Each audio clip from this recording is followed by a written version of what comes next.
L'intervention précoce est un nouveau modèle qui a été mis en œuvre par des professionnels du réseau Roman, donc des professionnels à la fois du domaine des addictions et à la fois qui travaillent en fait avec des personnes, soit des jeunes, soit des moins jeunes, par rapport à des questions d'addiction.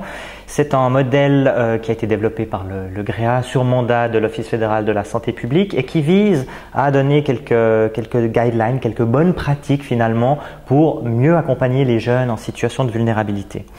Situation de vulnérabilité, on ne s'attarde pas simplement à des questions de consommation de produits, mais on préfère regarder la situation globale de la personne, sa souffrance, pour pouvoir travailler dessus.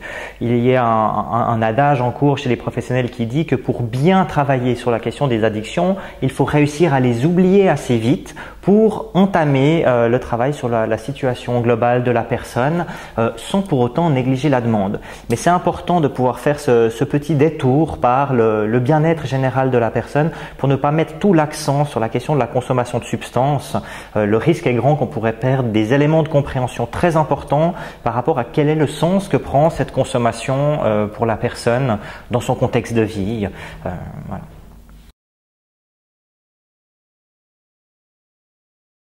Cela dépend de ce qu'on entend par dépistage de consommation. Je préfère parler de repérage des consommations, tout simplement parce que dépister, on va un peu à la chasse à la difficulté des personnes. Dépister par exemple une consommation dans un milieu scolaire par exemple, se fait a priori en cas de suspicion d'une problématique. Or, s'il y a suspicion, il y a déjà repérage de quelque chose. Les professionnels ne sont pas dupes non plus. S'ils ont besoin d'un dépistage, c'est bien parce qu'ils ont déjà pu remarquer quelque chose. Il faut pouvoir travailler par rapport à cette inquiétude ressentie chez le professionnel avant toute chose. De nouveau, faire un dépistage chez quelqu'un sans savoir finalement qu'est-ce qu'on pourrait offrir derrière est en danger. Faire un dépistage pourrait aussi poser des questions en termes de protection des données. Justement, qu'est-ce qu'on fait par rapport à ces résultats de dépistage? Et puis au-delà de ça, un dépistage qui prouverait qu'il y a une consommation ne nous dirait absolument rien sur la situation globale de la personne, sa vulnérabilité et surtout de ne pas avoir d'éléments importants justement pour comprendre le sens que prend cette consommation.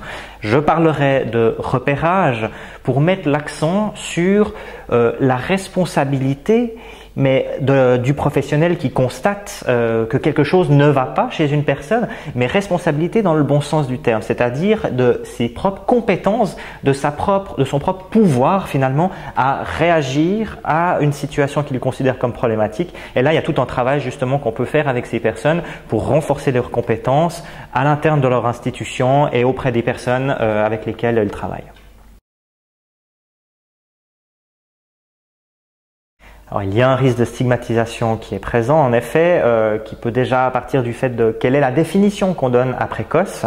N'est pas précoce cette intervention pour une question d'âge, mais bien d'apparition de problématiques. Il ne sert à rien de réfléchir à comment on pourrait intervenir précocement auprès des jeunes de 4 ans pour déterminer de quelle façon est-ce qu'ils risqueraient de devenir délinquants à l'adolescence.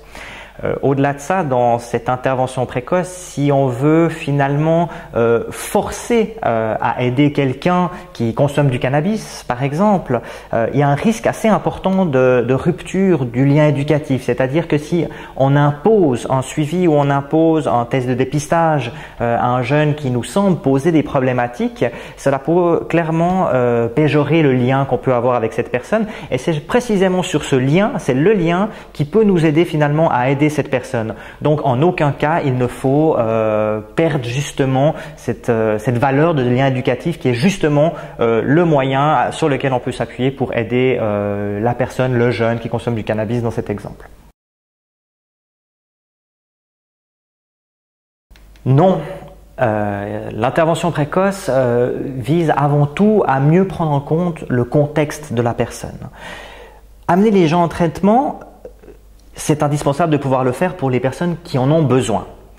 Ce n'est cependant qu'une minorité des personnes qui sont concernées par l'intervention précoce. L'intervention précoce doit avant tout promouvoir un environnement favorable, renforcer les compétences, les responsabilités et surtout les pouvoirs d'agir de tout le monde finalement, que ce soit des citoyens ou des professionnels. Renforcer les capacités des familles aussi à pouvoir repérer les difficultés au niveau aussi des maisons de quartier, du travail social hors mur, toutes ces personnes finalement qui évoluent dans le contexte de vie, dans la communauté auprès des personnes, et seulement pour les personnes qui le nécessitent vraiment, de pouvoir également avoir des prestations très spécialisées par rapport aux difficultés qu'elles ont.